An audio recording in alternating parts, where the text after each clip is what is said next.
Oke. Assalamualaikum warahmatullahi wabarakatuh. Izin memperkenalkan diri. Nama saya Ilham Jaya Kesuma dengan NPM 2208260106.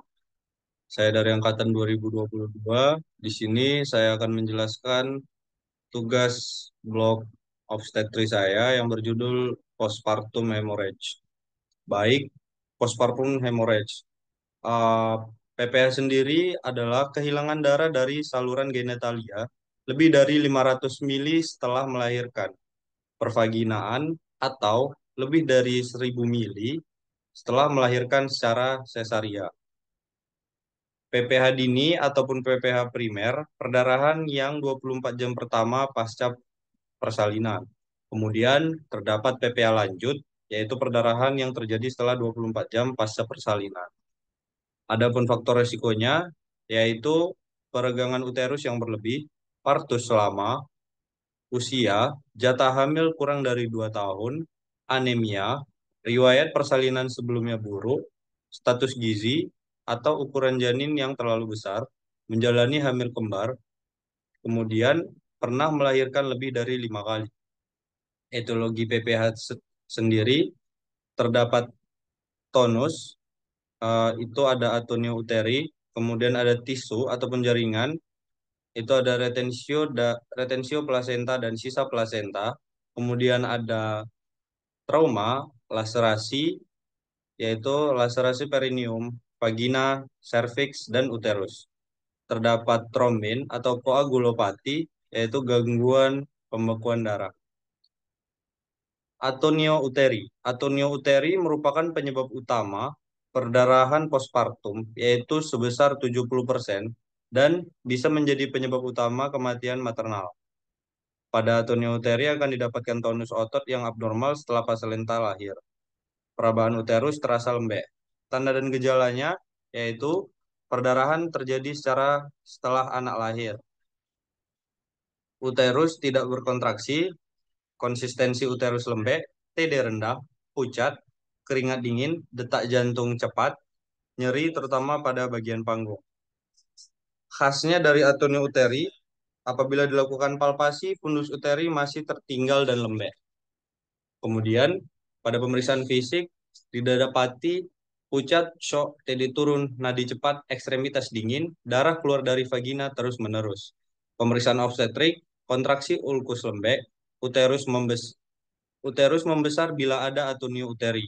Bila kontraksi, uterus baik mungkin karena perlukaan di jalan lahir. Perlukaan di jalan lahir. Tata laksana awalnya yaitu menstabilkan kondisi pasien terlebih dahulu dengan memberikan cairan infus dan transfusi darah.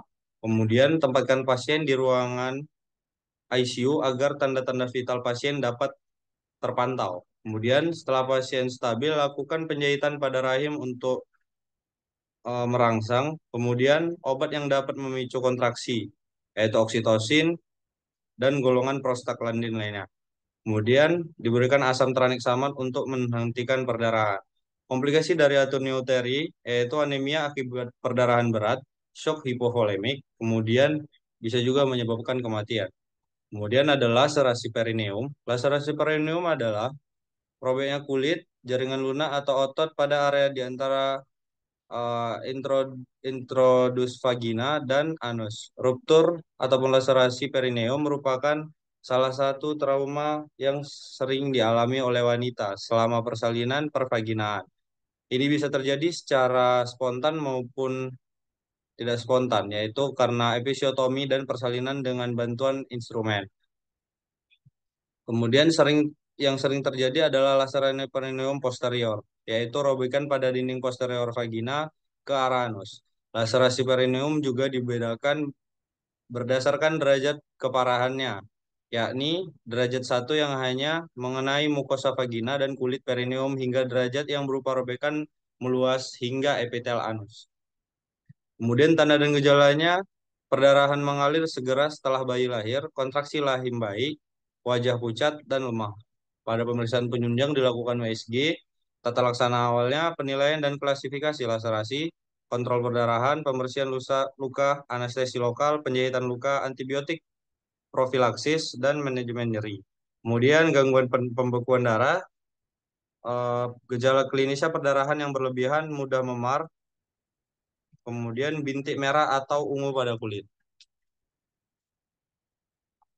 Kemudian pemeriksaan penunjangnya, hitung darah lengkap, thrombin time dan APTT, kemudian fibrinogen level. Tata laksana awal, tangani kemungkinan penyebab kegagalan pembekuan.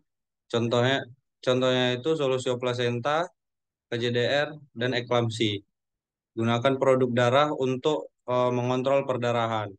Kemudian memberikan darah lengkap segar. Kemudian retensio plasenta. Gejala klinisnya plasenta belum lahir setelah 30 menit, perdarahan segera, uterus berkontraksi baik. Pemeriksaan penunjangnya darah lengkap, hematokrit, golongan darah, dan USG. Tata laksana awalnya dilakukan bila plasenta belum lahir 30 menit setelah bayi lahir, diberikan seadanya sediaan analgetik jika diperlukan. Kemudian masukkan tangan secara obstruktif dengan melusuri bagian bawah tali pusat, sementara tangan yang lain menahan fundus uteri. Kemudian tata laksana awal dari PPH adalah meminta bantuan, kemudian menilai sirkulasi, jalan nafas, dan pernafasan pasien. Bila menemukan tanda-tanda shock, lakukan penata laksanaan shock. Yang pertama itu memberikan oksigen, kemudian memasang infus intravena dengan kanul berukuran besar 16 atau 18, dan mulai eh, pemberian Castaloid. NaCl 0,9%, Ringer laktat sesuai dengan kondisi ibu. Lakukan pengawasan tekanan darah, nadi, pernafasan pada pasien. Kemudian pemeriksaan kondisi abdomen, kemudian memeriksa kelengkapan plasenta dan selaput ketuban. Kemudian memeriksa jika lahir di area perineum, jalan lahir di area perineum untuk melihat perdarahan laserasi. Contohnya robekan serviks atau robekan vagina. Kemudian pasang kateter untuk memantau volume urin dibanding dengan jumlah cairan yang masuk. Kemudian, jika fasilitas tersedia, ambil sampel darah dan lakukan pemeriksaan kadar H6, kadar Hb, dan pengulangan ABD secara serta masa perdarahan di pembekuan dan transfusi darah sesuai kebutuhan. Komplikasinya ada shock hipovolemik, koagulopati, gangguan fungsi organ, gagal ginjal akut, kematian, dan masalah persalinan persalinan. Kemudian eh,